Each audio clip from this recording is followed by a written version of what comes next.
quero me ater ao texto de Atos, mas eu quero começar lendo aqui Apocalipse capítulo 3, versículo 7.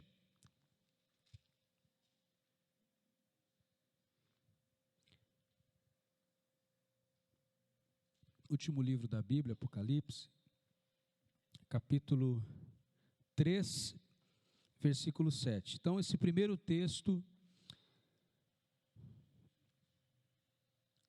diz assim, versículo 7: ao anjo da igreja em Filadélfia escreva: estas são as palavras daquele que é santo e verdadeiro e que tem a chave de Davi.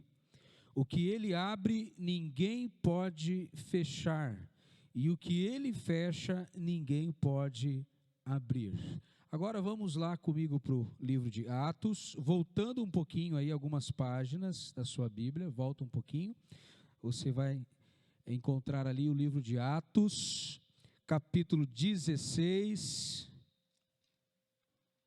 Atos capítulo 16, eu quero ler essa porção aqui apenas do versículo 6 ao versículo de número 12. Do versículo 6 até o versículo de número 12. Esse é um tema que eu trabalhei com os irmãos aqui há algum tempo, alguns anos atrás. Quero revisitar esse tema, esse texto novamente. Creio que Deus tem algo ao nosso coração que Ele deseja falar através desta passagem aqui.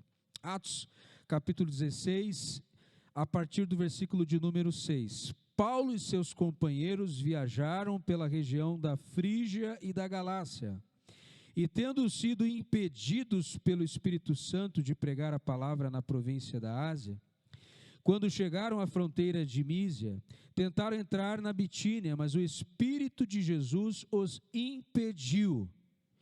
Então contornaram a Mísia e desceram a Troade, e durante a noite Paulo teve uma visão, na qual um homem da Macedônia estava em pé, e lhe suplicava: passe a Macedônia, ajude-nos. E depois que Paulo teve essa visão, preparamo-nos imediatamente para partir para a Macedônia, concluindo que Deus nos tinha chamado para lhes pregar o Evangelho.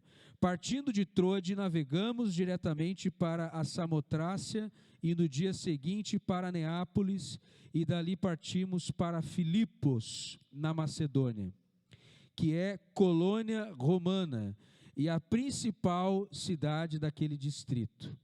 Ali ficamos vários dias. Vamos ter um momento de oração, amém? Senhor, nós te agradecemos pela tua palavra, porque ela é sempre relevante, ela é sempre atual, Senhor, ela sempre fala ao nosso coração, independente das épocas, dos momentos, dos tempos em que vivemos.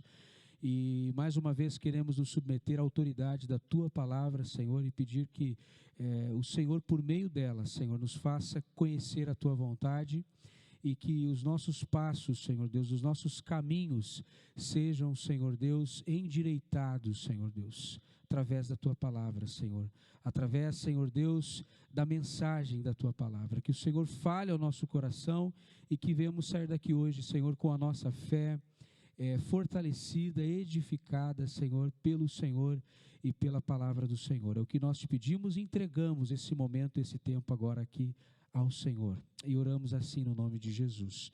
Amém. Meus irmãos, hoje eu gostaria de falar sobre portas que Deus ele fecha e portas que Deus abre. Muitas vezes nós oramos pedindo que Deus abra uma porta, não é assim? Nós às vezes oramos e pedimos que Deus abra uma porta. Senhor, eu preciso que o Senhor abra uma porta de emprego, que o Senhor me dê uma oportunidade, que o Senhor abra uma porta. Estou precisando que o Senhor abra uma porta. E nós temos às vezes esse costume de orar assim, mas muitas vezes para que Deus abra uma porta, é necessário que outras portas sejam fechadas. Porque o mesmo Deus que abre portas é também o Deus que fecha portas. E existem algumas portas que precisam ser fechadas por Deus, para que outras sejam abertas por Deus. Então Deus é o Deus que abre portas? Sim, mas Ele também é o Deus que fecha portas. Portas, meus irmãos, que nós muitas vezes tentamos passar por elas. Portas que nós muitas vezes queremos abrir com as nossas próprias forças, mas são portas que Deus fechou. E tem portas que vão se manter fechadas, porque se trata de Deus, e Ele é soberano, Ele sabe qual porta abrir, Ele sabe qual porta fechar.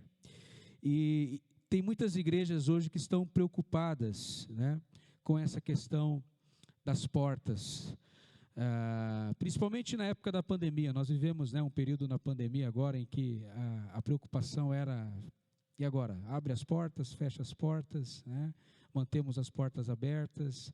Então muitas igrejas viveram esse dilema no período da pandemia, né? O que a gente faz agora? As portas estão se fechando, mas a gente sabe, né, que Deus sempre é soberano acima de qualquer coisa, acima de uma pandemia, Ele continua sendo Deus, e outras portas se abriram, né? E continuam se abrindo até hoje. Então, meus irmãos, nós vamos falar sobre esse tema. E diante desse texto que nós lemos, esse texto, é bom trazer um pouco o contexto, né, desse texto que nós acabamos de ler aqui. E o contexto aqui trata a respeito de uma segunda viagem missionária do apóstolo Paulo. Nós temos no versículo 4 ali, e no versículo 5, nos versículos anteriores aos versículos que nós lemos aqui, nós vamos encontrar uma sequência de eventos aqui, de acontecimentos positivos, coisas que estavam acontecendo e que se tratava de coisas positivas, fatos positivos. Ali no versículo 4 diz que por onde eles passavam, os apóstolos passavam, né, as coisas estavam acontecendo, as igrejas que estavam plantadas, que tinham sido plantadas, estavam sendo fortalecidas, a fé dessas pessoas estava sendo fortalecida e ia crescendo o número de pessoas que iam se achegando a estas igrejas. Então, os versículos anteriores, eles vão nos trazer este cenário, um cenário muito promissor para a igreja do Novo Testamento. Um cenário que era um cenário animador. O apóstolo Paulo estava muito feliz, muito alegre, eu imagino, com o que Deus estava fazendo. E na forma como ele enxergava e via as coisas acontecendo. Então, meus irmãos, estava dando tudo certo para essa igreja. Estava dando tudo certo. Parece que as coisas estavam fluindo, né? Deus estava se movendo, o Espírito Santo estava agindo na história, as coisas estavam acontecendo e tudo estava indo muito bem. É assim conosco também, né? Às vezes parece na nossa vida que tem momentos que parece que está tudo indo bem, não é? Parece que as coisas estão fluindo, parece que Deus está conduzindo as coisas, a gente está vivendo a vida de forma tranquila, suave, parece que tudo está indo bem. Era essa a sensação que o apóstolo Paulo provavelmente tinha aqui também, os apóstolos. A coisa está acontecendo, nós estamos na direção certa, estamos no caminho certo. E por alguma razão desconhecida, meus irmãos, o que acontece? Eles tentam empreender uma viagem aqui, mas por alguma razão desconhecida, Deus não autoriza Paulo e seus companheiros de viagem a executarem o plano que eles haviam traçado. Eles tinham um plano, eles tinham um roteiro em mente. Só que por alguma razão que nós não sabemos, não fica claro aqui no texto, Deus simplesmente não autoriza os apóstolos, o apóstolo Paulo e seus companheiros a continuarem, a seguirem viagem. Então nós estamos diante aqui de uma porta que foi fechada por Deus. Nós não sabemos qual era a circunstância. O autor do livro de Atos, que é Lucas, foi o mesmo que escreveu o Evangelho de Lucas. Você vai ver que o último evangelho ali, né, Mateus, Marcos, Lucas e João. O terceiro evangelho, Lucas, e aí você tem o livro de Atos. O livro de Atos é uma continuação do livro de Lucas. O mesmo evangelista Lucas que escreve o seu evangelho, ele também vai escrever o livro de Atos. Então, é uma narrativa só, o livro de Lucas e o livro de Atos. Na nossa Bíblia estão separados, mas se trata de um livro só, né, que foi escrito pelo mesmo autor, Lucas, que é chamado na Bíblia de o médico, né, aquele que estava sempre com o apóstolo Paulo nas suas viagens, estava ao lado dele. Não sei quantos tiveram a oportunidade de assistir o filme de Paulo, né, tem um filme que saiu muito interessante sobre Paulo, o apóstolo Paulo. E vai mostrar lá também Lucas, né? O médico que estava ao lado dele, registrando tudo o que estava acontecendo. Lucas era um historiador, e um bom historiador, né? A gente olha pelo relato de Lucas, tanto do Evangelho de Lucas, quanto do texto de Atos, a gente vai perceber que ele era um grande historiador. A forma como ele escreve, como ele narra os acontecimentos, os eventos, mostra e nos dá essa clareza de que se tratava de alguém que estava atento aos detalhes e a tudo que estava acontecendo. Então Lucas ele vai narrar esse fato aqui, né? Esse fato inusitado. Uma porta fechada por Deus. Meus irmãos, é curioso isso que Lucas vai registrar para nós, esse fato aqui em Atos. Eu acredito que Deus inspirou Lucas a escrever esse fato, porque ele deseja nos ensinar algumas coisas muito importantes quando se trata de discernirmos a vontade de Deus, o plano de Deus, o agir de Deus, em meio às circunstâncias desfavoráveis da nossa vida. Porque Deus é assim, Deus muitas vezes ele vai agir na nossa vida de modos estranhos, né? De modos que nós muitas vezes não vamos entender e muitas vezes de formas inexplicáveis.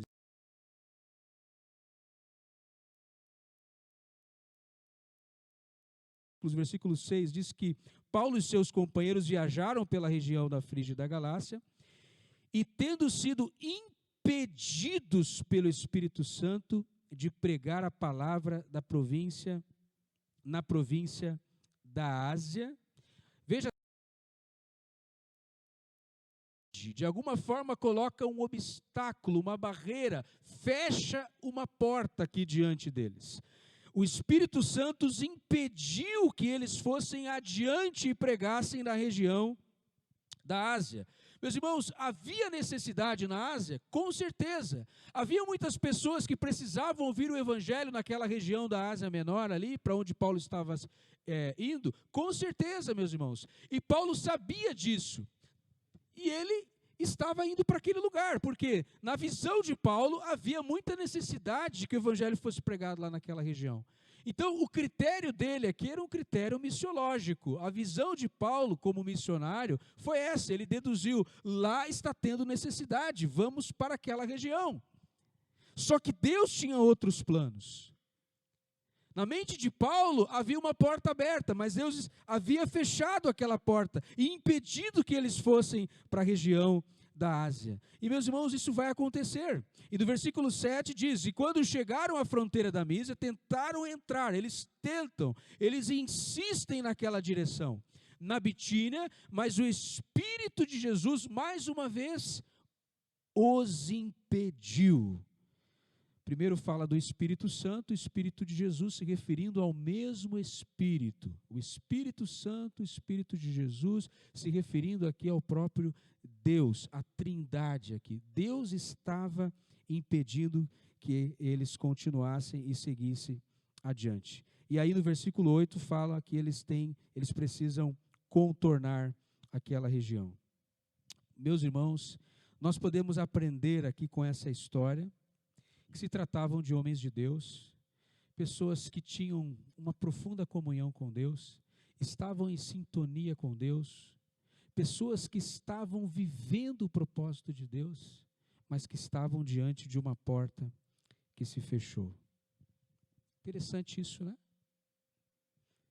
O apóstolo Paulo se deparou com uma porta fechada. E nós muitas vezes vamos nos deparar ao longo da nossa vida, com portas que Deus vai fechar. Então, nessa hora, é importante nós buscarmos a Deus e buscarmos ter sensibilidade para saber qual é a direção de Deus para a nossa vida.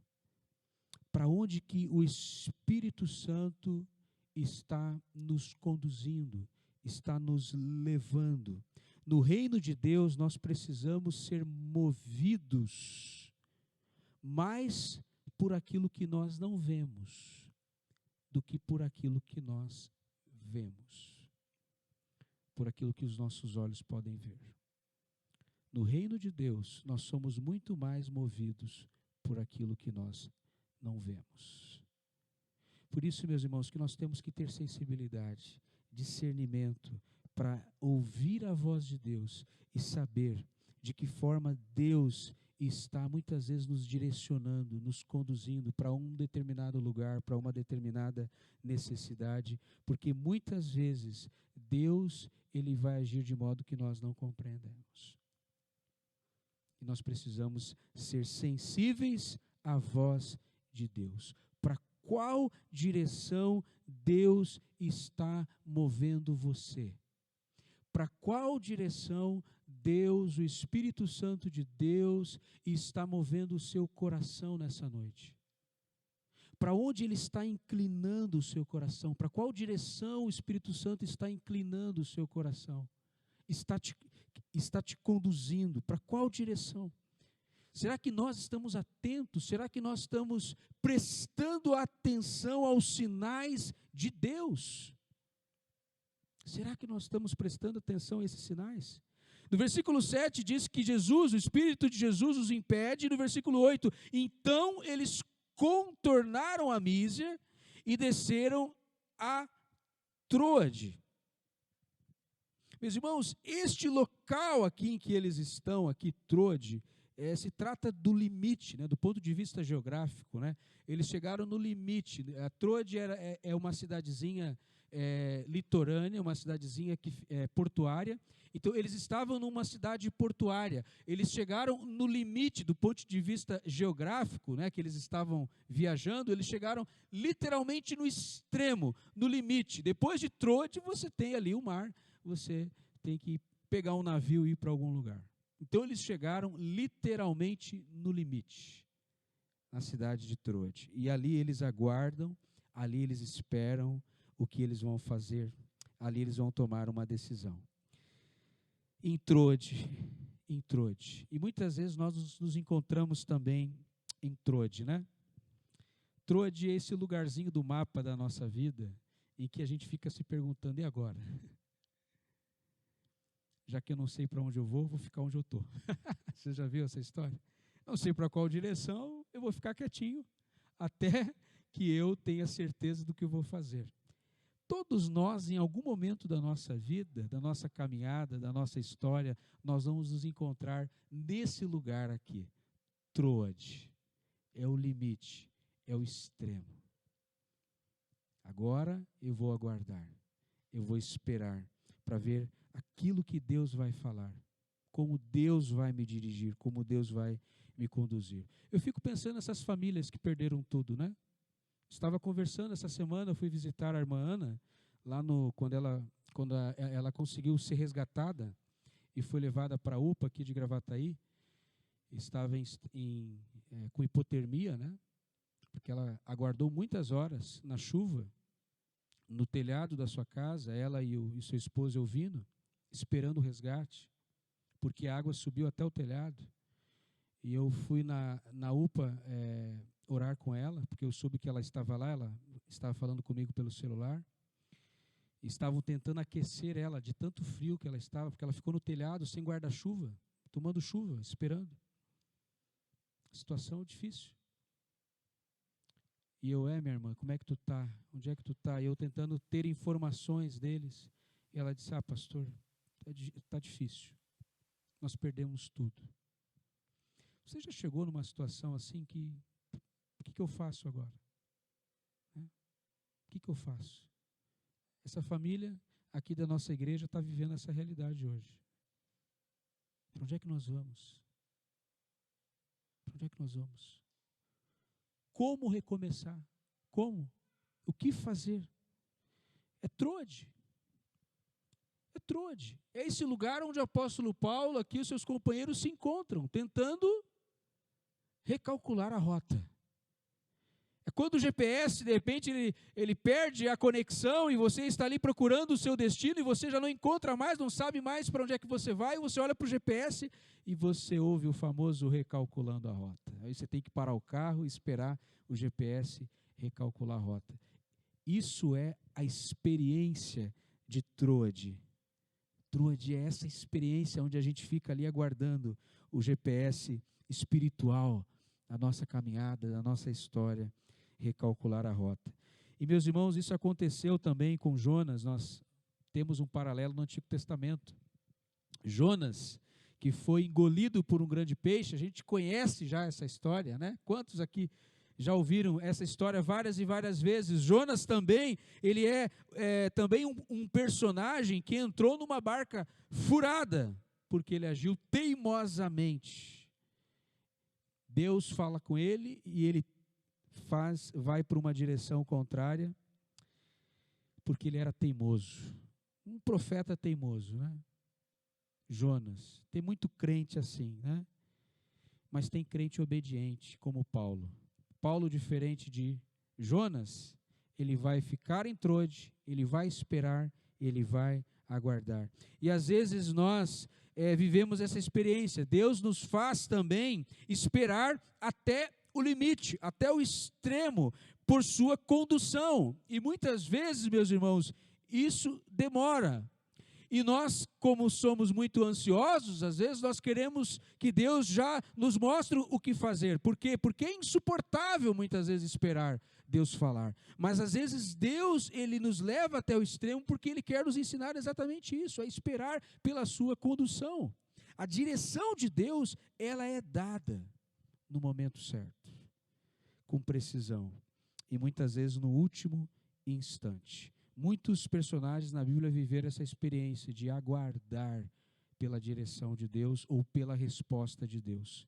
Abacuque, no Antigo Testamento, também foi um profeta que questionou a Deus, porque ele precisava de uma resposta. E a Bíblia diz que ele vai aguardar, ele vai esperar, ele vai orar.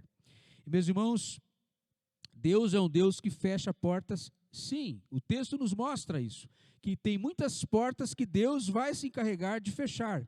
Mas o mesmo Deus que fecha portas é o Deus também que abre portas. Falar de um Deus que fecha portas que ninguém pode abrir é também falar de um Deus que abre portas que ninguém pode fechar. É o mesmo Deus. Aquele que fecha portas é também aquele que abre. Olha só o que acontece no versículo aqui, no versículo 9 em diante. Durante a noite eles vão dormir, eles estão cansados da viagem, eles vão tirar aqui uma soneca no versículo 9. Olha só o que diz: e durante a noite Paulo teve uma visão, na qual o homem da Macedônia estava em pé e lhe suplicava: passe a Macedônia e ajude-nos. Provavelmente ele identificou que se tratava de um cidadão macedônio pelas vestimentas, né? Como é que ele sabia no sonho que era um macedônio? Poderia ser uma outra pessoa, né? De uma outra nacionalidade, enfim. Mas provavelmente a vestimenta, né? A cor da pele, as características aqui desse macedônio, Paulo pôde identificar que se tratava de um macedônio aqui. Então, esse homem dizia para Paulo: passe a Macedônia e ajude-nos.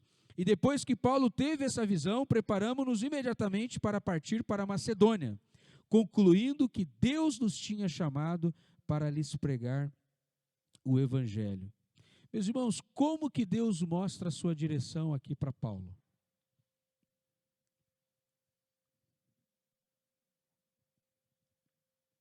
Através de uma visão. Uma visão. Enquanto ele estava dormindo, ele recebeu de Deus uma visão. E ali Deus dá a direção para ele. Você tem que ir para Macedônia, Paulo. É para lá. É lá que eu vou usar você. Eu tenho algo para fazer lá na Macedônia, Paulo. O meu projeto está lá, Paulo. Eu quero usar você lá. Eu tenho coisas para fazer lá na Macedônia, Paulo. E é para lá que você vai. E como é que Deus mostra para Paulo? Através de um homem, um macedônio, dizendo: ajuda-nos, passa a Macedônia e ajude-nos. Clamando, pedindo socorro, pedindo ajuda. Há necessidade, nós precisamos de Jesus. Nós precisamos do Evangelho. E Paulo entende, então, meus irmãos, a partir daquele sonho, que se tratava da direção de Deus. Mas é algo excepcional, era uma visão, se tratava de um milagre aqui, de algo extraordinário aqui.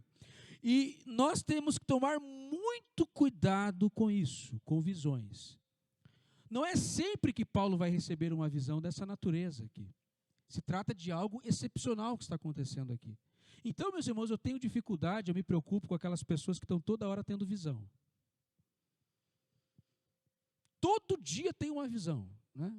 porque eu vi isso, porque eu vi um anjo em cima do roupeiro, porque eu vi um anjo em cima da cama, no telhado, estou sempre vendo anjo, estou sempre vendo coisas, né? Sempre enxergando coisas. Eu tenho dificuldade com isso, porque os apóstolos, quando tinham essas experiências, se tratavam de experiências excepcionais. Não era sempre que isso acontecia. E, meus irmãos, eu não quero dizer que Deus não pode falar conosco através de um sonho, por exemplo. Eu já tive experiências assim, em que Deus me deu um sonho e quando eu acordei eu sabia o que eu tinha que fazer. Agora você pede para me lembrar quando isso aconteceu, eu não vou lembrar, porque faz muito tempo. Via de regra, Deus fala conosco através da sua palavra, através da Bíblia. A vontade de Deus para nós é revelada através da sua palavra.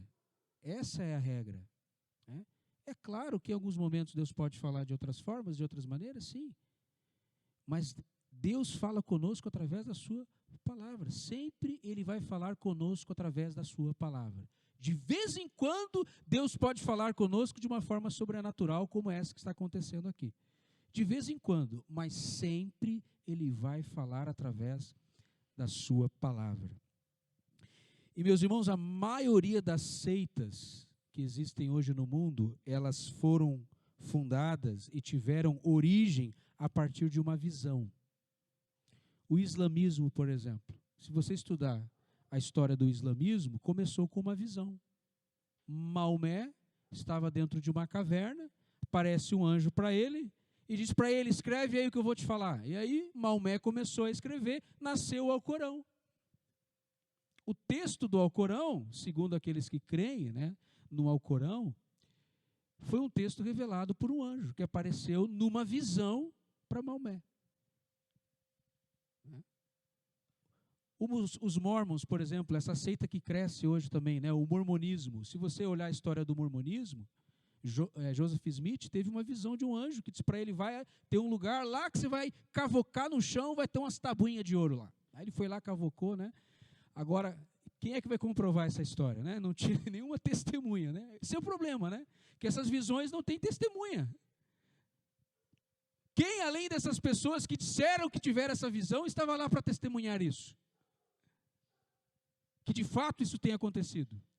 Então, muitas religiões, muitas seitas hoje por aí, elas têm origem em visões de anjos, de seres angelicais, né? E nós temos que tomar muito cuidado com isso.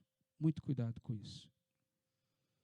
Porque, meus irmãos, é assim que o engano vai entrando na vida das pessoas. É assim que o diabo vai ludibriando, que ele vai enganando, que ele vai persuadindo, né, através dessas coisas. E as pessoas gostam disso. Então nós temos que tomar muito cuidado com essa coisa de ver, enxergar, né, experiências místicas. Temos que tomar muito cuidado com isso. O versículo 10 diz que é a primeira vez aqui no livro de Atos que isso vai acontecer, né, e que está incluído aqui, em que Lucas ele vai se inserir na narrativa. É a primeira vez aqui em Atos que nós vamos perceber que Lucas, que está escrevendo o livro de Atos, que está registrando esses acontecimentos, ele se insere na narrativa. No versículo 10, veja só, depois que Paulo teve essa visão, ele fala no plural agora aqui, se incluindo, ele diz, preparamo-nos imediatamente para partir para a Macedônia, concluindo que Deus nos tinha chamado para lhes pregar o Evangelho. É a primeira vez que Lucas ele vai se inserir aqui como um personagem dentro da narrativa. E, meus irmãos, isso nos ensina algo muito precioso, que Paulo ele não tomou essa decisão de ir para onde Deus estava conduzindo eles, que eles deveriam partir aqui para Macedônia. Ele não estava tomando essa decisão sozinho, de forma arbitrária. Lucas participa dessa decisão. Há aqui uma reunião, há aqui uma espécie de concílio. Eles se reúnem para descobrir qual era a vontade de Deus. E aí Lucas diz, e nós então reconhecemos que estávamos diante de uma porta aberta por Deus. Deus estava confirmando no coração de todos eles que se tratava da vontade dele. Meus irmãos, isso é precioso para nós. Como é que nós descobrimos a vontade de Deus para a nossa vida? Quando que nós reconhecemos que nós estamos diante de uma porta que Deus abriu? Quando a gente compartilha com outras pessoas a nossa jornada, a nossa vida cristã. Quando a gente compartilha com outras pessoas as nossas experiências com Deus. Quando a gente não anda sozinho. Paulo, ele compartilha o sonho que ele tem. E a palavra concluir aqui, e nós concluímos, então, a palavra que Lucas vai usar aqui, concluindo que Deus nos tinha chamado, essa palavra concluindo aqui no texto original, aqui no grego, traz a ideia de montar um quebra-cabeça. Montar, nós juntamos todas as peças. A palavra concluir aqui significa juntar todas as peças. Nós ouvimos Paulo contando o seu sonho, e então nós conversamos e começamos a encaixar as coisas. E chegamos a uma conclusão. Concluir aqui significa literalmente encaixar. As coisas foram se encaixando. A gente percebeu que tinha sentido, que tinha lógica naquilo que Paulo estava falando. Meus irmãos, é muito importante compartilharmos a nossa jornada, a nossa caminhada cristã com outras pessoas. A gente cresce na fé, a gente amadurece na fé de forma saudável quando a gente caminha lado a lado. Agora, quando a gente caminha sozinho, a chance de errar é muito maior. A chance de se afastar do caminho é muito maior. A chance de se desviar da rota, do caminho traçado por Deus para a nossa vida, ela é muito maior quando um cristão decide caminhar sozinho e viver a sua vida cristã de forma isolada de todos e de tudo, da igreja, da comunhão dos irmãos. Eles vão sentar, eles vão conversar. E eu imagino Lucas assim: Paulo, conta o teu sonho. E sabe aquela cara assim de quem está pensando? Faz uma cara de quem está pensando aí. É, pastor... Ele faz uma cara de quem está pensando aí. Ó, boa, gostei. Ó. Cara de quem está pensando. Aí põe a mão na cabeça assim, né? Geralmente quem pensa dá aquela coçadinha. Eu imagino Lucas aqui, os apóstolos coçando a cabeça. E Paulo, será que tu não comeu demais? Será que não foi a feijoada de hoje à noite, né, de ontem, que tu comeu e sonhou demais? Vamos analisar esse sonho, vamos refletir, né? Vamos ver se faz sentido isso. Meus irmãos, é assim, a nossa caminhada com Deus é assim, a gente tem que compartilhar, a gente tem que conversar, a gente tem que entender para onde é que Deus quer nos levar, seja como família, como igreja. Se você é uma família, se você tem uma família, se você é casado, você tem que sentar com sua esposa, conversar, olha, como é que Deus quer conduzir a nossa vida agora? Aconteceu algo na nossa caminhada, na nossa história, a gente não pode ignorar isso. Para onde Deus quer nos conduzir a partir disso? O que Deus quer fazer? Qual é a direção que nós vamos tomar juntos? E meus irmãos, essa é uma habilidade, e eu quero aproveitar e abrir um parênteses aqui, que muitas pessoas estão perdendo essa habilidade, que é uma habilidade relacional, saber conversar. Muitos casais não sabem mais conversar, precisa aprender a conversar. Muitos cristãos não sabem mais dialogar, conversar. A gente precisa sentar para saber conversar. Lá em casa eu tenho feito esse exercício com os meus filhos. Porque a criança é assim, tu está falando, ela te corta, né? Está falando, ela não deixa tu terminar de falar, ela corta e ela já quer outra coisa, de repente, aí você tem que, não, peraí, olha, quando um termina, o outro começa, tá? Então vamos de novo, deixa eu falar, agora eu vou te ouvir, né? E a gente vai aprendendo a conversar, isso é uma arte, é uma habilidade, e nós cristãos temos que resgatar isso, saber conversar. E os apóstolos estão fazendo isso, eles estão sentando, estão conversando, entendendo, tentando entender o que está acontecendo, qual era a direção de Deus para eles, e aí eles descobrem então qual é a vontade de Deus.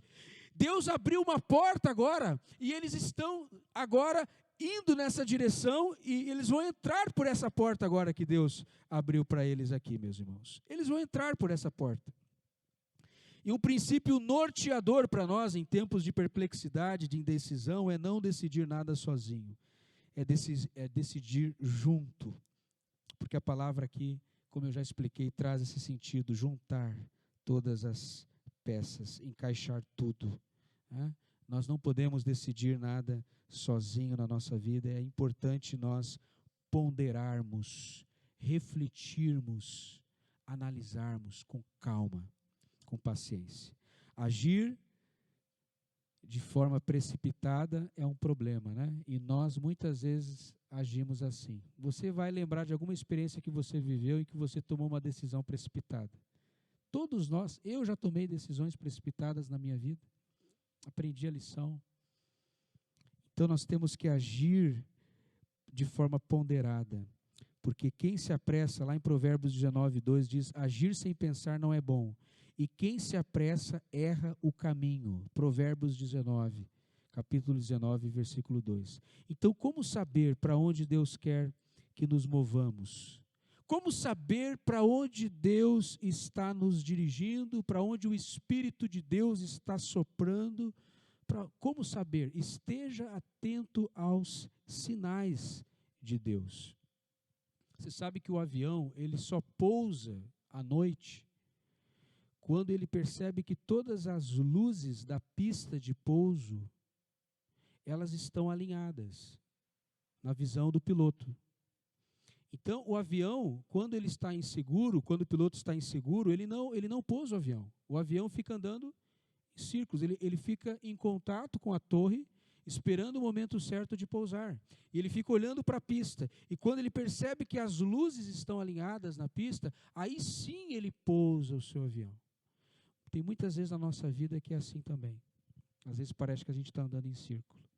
E aí é hora de aguardar e esperar para que as luzes se alinhem. Para que Deus nos mostre, nos dê clareza. E aí sim a gente pode pousar o nosso avião na vontade de Deus para nós. O Espírito Santo é o mais interessado em nos conduzir, nos dirigir. Deus é o mais interessado de revelar a vontade dele para nós do que nós em sabermos qual é a vontade dele para a nossa vida. E meus irmãos, eu quero encerrar com o versículo 11, que eu acho fantástico aqui, essa expressão de Lucas, aqui no versículo 11, e diz, partindo de Trode, navegamos diretamente para Samotrácia e no dia seguinte para Neápolis. Nós navegamos diretamente. Essa palavra aqui, diretamente, aqui traz a ideia de que os ventos eram favoráveis. Enquanto eles navegavam, eles acabaram indo direto. Eles não deram curva, eles não deram volta. Eles foram como se eles estivessem indo numa linha reta, no mar. Porque os ventos eram favoráveis. A palavra aqui traz esse sentido de que eles seguiram o curso do vento. Os ventos estavam soprando a favor. Meus irmãos, isso é interessante, porque essa mesma viagem que eles fizeram aqui, lá em Atos capítulo 20, versículo 6, se você não precisa abrir agora a sua Bíblia, mas lá no capítulo 20, Lucas vai registrar, numa outra ocasião, que Paulo estava fazendo esse mesmo trajeto, e ele leva 5 dias para fazer essa viagem. Mas aqui eles levaram 2 dias para fazer a mesma viagem. Porque quando nós estamos na vontade de Deus para a nossa vida, é assim.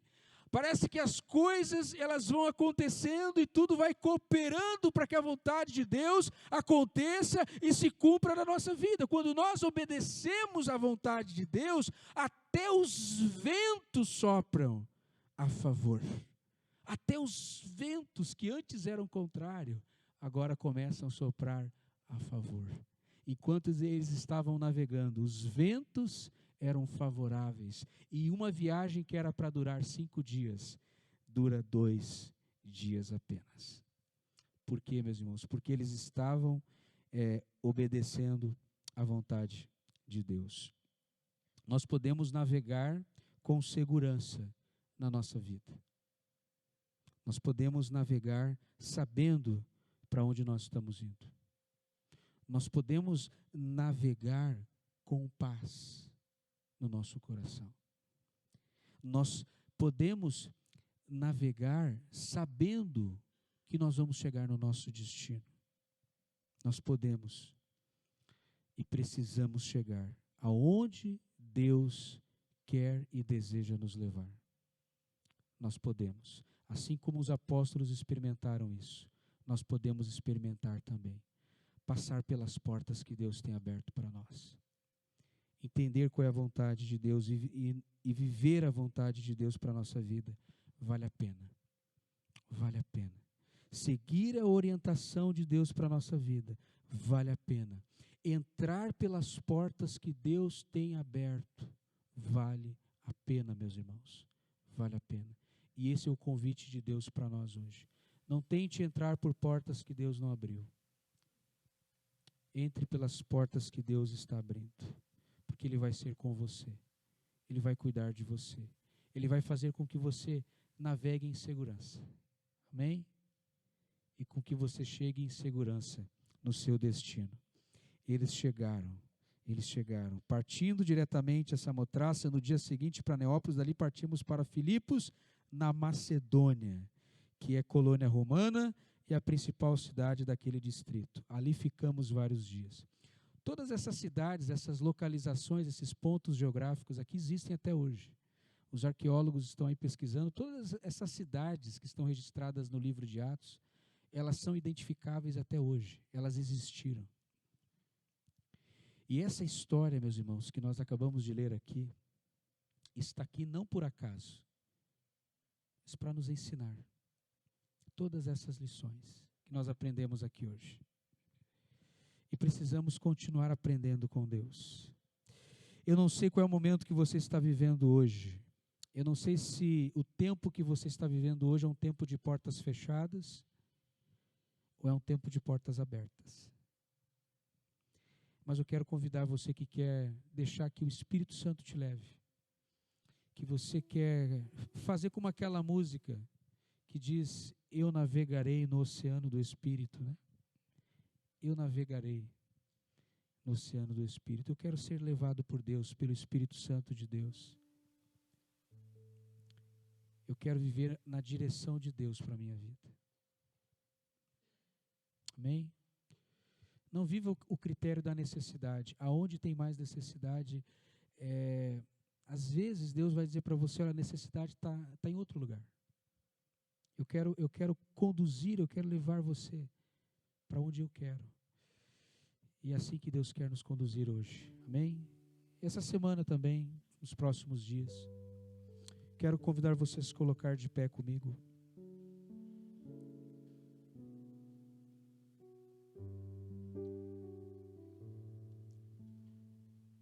Eu quero dar uma oportunidade, se você está confuso, se você está vivendo dias de confusão, se o seu GPS, ele está recalculando a rota, se você está tendo dificuldade em entender, em assimilar, em compreender o plano de Deus, o projeto de Deus para a sua vida, a direção de Deus para a sua vida, eu quero convidar você a vir até aqui à frente. Nós queremos orar por você aqui hoje. Quero pedir a ajuda aqui dos presbíteros, diáconos, pastor Enio também, que está com a gente aqui, para nós orarmos juntos.